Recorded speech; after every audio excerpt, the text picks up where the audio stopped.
കൊച്ചിയിൽ മോഡലിംഗിന്റെ മറവിൽ വിദേശത്തെത്തിച്ച് പീഡിപ്പിച്ച കേസിൽ നേരിട്ട ക്രൂരത വെളിപ്പെടുത്തി പരാതിക്കാരി മദ്യത്തിൽ മയക്കുമരുന്ന് കലർത്തി നൽകി കുടിപ്പിച്ചു. പ്രതിയായി സിന്ധു പാസ്പോർട്ടും ഫോണും കൈക്കലാക്കി. വീട്ടിലേക്ക് നഗ്ന ദൃശ്യങ്ങൾ അയച്ചു നൽകി.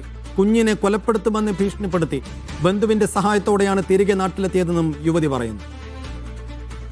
ആര്യ വിനോദ് വിശദാംശങ്ങൾ നൽകും. ആര്യ, കേട്ടിടത്തോളം വലിയ നടുക്കമുണ്ടാക്കുന്ന വലിയ വ്യാപ്തിയുള്ള ഒരു കേസാണ്. നിലവിൽ 2 പരാതിക്കാരികളെ ഉള്ളൂ. പക്ഷേ വലിയ ശൃംഖലകളുള്ള കൊച്ചിയിലെ ഗുണ്ട മാഫിയകൾക്കൊക്കെ കണക്ഷനുള്ള വലിയൊരു കേസാണ്. അതിൻ്റെ ഒരറ്റത്തു നിന്ന് മാത്രമേ ഇപ്പോൾ അന്വേഷിച്ച് തുടങ്ങിയിട്ടുള്ളൂ പോലീസ് എന്ന് മനസ്സിലാക്കുകയാണ്. ഇപ്പോൾ ഈ കിട്ടിയ 2 പരാതികൾ എത്രമാത്രം ഗൗരവപ്പെട്ട ഒന്നാണ്? പോലീസിന്റെ അന്വേഷണ പുരോഗതി എങ്ങനെയാണ്?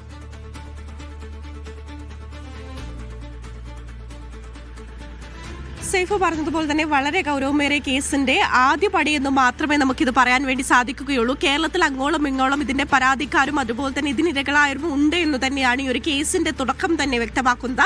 ഇതിലിപ്പോൾ 5 പ്രതികളാണ് പോലീസ് നിരീക്ഷണത്തിലുള്ളത്. അതിൽ 3 പേരെ പോലീസ് കസ്റ്റഡിയിൽ എടുത്തിട്ടുണ്ട് എന്നുള്ളതാണ്. 2 പേർ ഇപ്പോഴും വിദേശത്താണ് എന്നുള്ളതാണ് പോലീസ് കമ്മീഷണർ നേരത്തെ വ്യക്തമാക്കുകയുണ്ടായത്.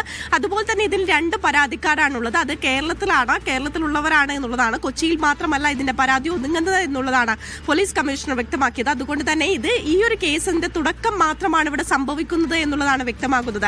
അതായത് ഇവിടുന്ന് പരിചയപ്പെട്ടുകൊണ്ട്, കൊച്ചിയിൽ നിന്നാണ് അവർ പരിചയപ്പെടുന്നതെന്ന് പരാതിക്കാർ പറയുന്നുണ്ട്. കൊച്ചിയിൽ നിന്ന് പരിചയപ്പെടുന്നു. തുടർന്ന് ജോലി വാഗ്ദാനം ചെയ്തുകൊണ്ടാണ് വിദേശത്തേക്ക് കടത്തുന്നത്. ഒരാൾ മോഡലിംഗ് ജോലി വാഗ്ദാനം ചെയ്തുകൊണ്ടും രണ്ടാമത്തെ പരാതിക്കാരെ ബ്യൂട്ടീഷ്യൻ അങ്ങനെ ജോലി വാഗ്ദാനം ചെയ്തുകൊണ്ടാണ് ദുബായിലേക്ക് എത്തിക്കുന്നത്. അവിടെ എത്തിയ ഉടനെ തന്നെ ഫ്ളാറ്റിലേക്കാണ് നേരിട്ട് എത്തിക്കുന്നത്. അവിടെ നിന്നും ഈ ഒരു പീഡനം നടത്തുകയും തുടർന്ന് ഇവരുടെ ദൃശ്യങ്ങൾ പകർത്തുകയും അത് വീട്ടുകാർക്കടക്കം അയച്ചു കൊടുത്തുകൊണ്ട് ഭീഷണിപ്പെടുത്തുന്ന രീതിയിലേക്ക് കുഞ്ഞിനെ അടക്കം ഉപദ്രവിക്കും, കൊല്ലും എന്നുള്ള രീതിയിലുള്ള ഭീഷണികളടക്കം ഉണ്ടായി എന്നുള്ളതാണ് ഇപ്പോൾ പരാതിക്കാരുടെ ശബ്ദരേഖ തന്നെ വ്യക്തമാക്കുന്നത്. അവർക്ക് അവിടെ എത്തിയതിനു ശേഷം ഡ്രിങ്ക്സിൽ മയക്കുമരുന്ന് അടക്കം കലർത്തിക്കൊണ്ട് അവർക്ക് ബോധരഹിതമാകുന്ന ഒരു സാഹചര്യത്തിലാണ് അവരും നീങ്ങിയത്. എന്തോ ഒരു രക്ഷ കൊണ്ട് മാത്രമാണ്, കുടുംബക്കാർ അവിടെ ഉള്ളത് കൊണ്ട് മാത്രമാണ് ആ പരാതിക്കാരിക്ക് നാട്ടിലെത്താനും അതുപോലെ തന്നെ ഈ ഒരു പരാതിയുടെ തുടക്കം കുറിക്കാൻ വേണ്ടി സാധിച്ചത്. ഇത് കൂടുതൽ അന്വേഷണത്തിലേക്ക് നീളുന്നുണ്ട്. കേരളം അടങ്ങുന്ന എല്ലാ ജില്ലകളിലേക്കും ഈ ഒരു അന്വേഷണം വ്യാപിക്കുന്നു എന്ന് തന്നെയാണ് മനസ്സിലാക്കുന്നത്. കൂടുതൽ പേർ ഇതിന് ഇരയായിട്ടുണ്ട് എന്ന് തന്നെയാണ് വ്യക്തമാകുന്നത്. ഇതിന്റെ മുഖ്യ കണ്ണി ആരാണ് എന്നുള്ളതിലേക്കാണ് അന്വേഷണം പോകുന്നത്. ഇപ്പോൾ പ്രധാന പ്രതിയായി 1ാം പ്രതിയായി ഇരിക്കുന്നത് സിന്ധു ആണ്. സിന്ധുവിനെ മുംബൈയിൽ നിന്നും ഇന്നലെ കടന്നു കളയാൻ ശ്രമിക്കുന്നതിനിടയിലാണ് മുംബൈയിൽ നിന്നും പോലീസ് പിടികൂടുന്നത്. അവരെ നാളെ കേരളത്തിലേക്ക് എത്തിക്കുമെന്നുള്ളതാണ്. അതുപോലെ തന്നെ അലീന തിരുവനന്തപുരം സ്വദേശിയാണ്. ഇവിടെ നിന്നും എറണാകുളം മരടിൽ നിന്നുമാണ് അലീനയെ പിടികൂടുന്നത്. അതുപോലെ തന്നെ 3ാമതെ പിടികൂടിയിരിക്കുന്നത് മഞ്ജിമയാണ്. പൊന്നാനിയിൽ നിന്നാണ് മഞ്ജിമയെ പിടികൂടിയിരിക്കുന്നത്. കൂടുതൽ പ്രതികളും ഉണ്ടാകുമെന്ന് തന്നെയാണ് പോലീസ് കമ്മീഷണർ വ്യക്തമാക്കുന്നത്. ആര്യ, ഇതിപ്പോ ഈ കൊണ്ടുപോയവരെയൊക്കെ ഫാഷൻ ഷോയിൽ പങ്കെടുപ്പിക്കാം എന്ന് വിശ്വസിപ്പിച്ച് ഇവിടെ മോഡലിംഗ് ഏരിയയിൽ ഉണ്ടായിരുന്ന ആളുകൾ തന്നെയാണോ, സ്ത്രീകൾ തന്നെയാണോ പോയത്? അതോ ഇതൊരു തൊഴിലായി കണ്ട് അല്ലെങ്കിൽ ഒരു തൊഴിലെന്ന രീതിയിൽ കൂടി വിശ്വസിപ്പിച്ച് കൊണ്ടുപോയതായി ഇപ്പോൾ അങ്ങനെ ആ രീതിയിലുള്ളൊരു സംശയം നേരത്തെ സിറ്റി പോലീസ് കമ്മീഷണർ പറയുന്നത് കേട്ടല്ലോ. അപ്പോൾ ഈ മോഡലിംഗിന് ഒറ്റ ഫാഷൻ ഷോയിൽ പങ്കെടുപ്പിക്കാമെന്ന് മാത്രം വിശ്വസിപ്പിച്ച് കൊണ്ടുപോയവരാണോ? അങ്ങനെയാണോ വിട്ടുപോയത്?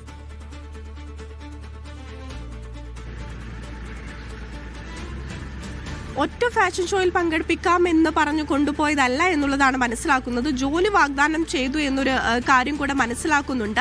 ഒരു ഷോയ്ക്ക് 50,000 രൂപ വരെ വാഗ്ദാനം ചെയ്തിട്ടുണ്ട് എന്നുള്ളത് കൂടെ നേരത്തെ തന്നെ വ്യക്തമാക്കിയതാണ്.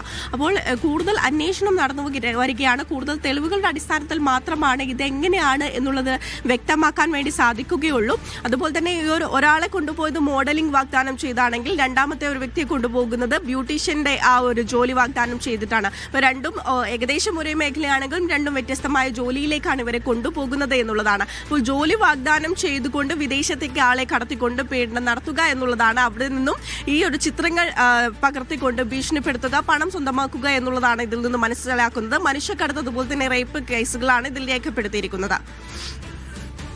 എന്തായാലും വലിയ നടുക്കമുളവാക്കുന്ന കുറ്റകൃത്യങ്ങളാണ് ഇതിന് പിറകിൽ നടന്ന് മനസ്സിലാക്കുന്നു. ഒരേ സമയം ഫാഷൻ ഷോയിൽ പങ്കെടുപ്പിക്കാമെന്ന് വിശ്വസിപ്പിച്ചുകൊണ്ട് മോഡലിംഗ് രംഗത്തുള്ള യുവതികളെ ക്ഷണിക്കുന്നു. അതേസമയം പുറത്ത് ജോലി ആവശ്യപ്പെടുന്ന സ്ത്രീകളെ വിശ്വസിപ്പിച്ചുകൊണ്ട് ആ രീതിയിൽ ആളുകളെ വിശ്വസിപ്പിച്ച് ക്ഷണിക്കുന്നു. അങ്ങനെ പല മേഖലകളിലായി യുവതികളെ വിദേശത്തേക്ക് കടത്തുകയും അവരെയൊക്കെ ഈ രീതിയിൽ ദുരുപയോഗം ചെയ്യുകയും ചെയ്തു എന്നാണ് മനസ്സിലാക്കാൻ കഴിയുന്നത്. രണ്ടുപേരെ നിലവിൽ അറസ്റ്റ് ചെയ്തിട്ടുണ്ട്. കൂടുതൽ അറസ്റ്റ് വരും മണിക്കൂറുകൾ ഉണ്ടാകുമെന്നാണ് പോലീസ് പറയുന്നത്. ഇടവേള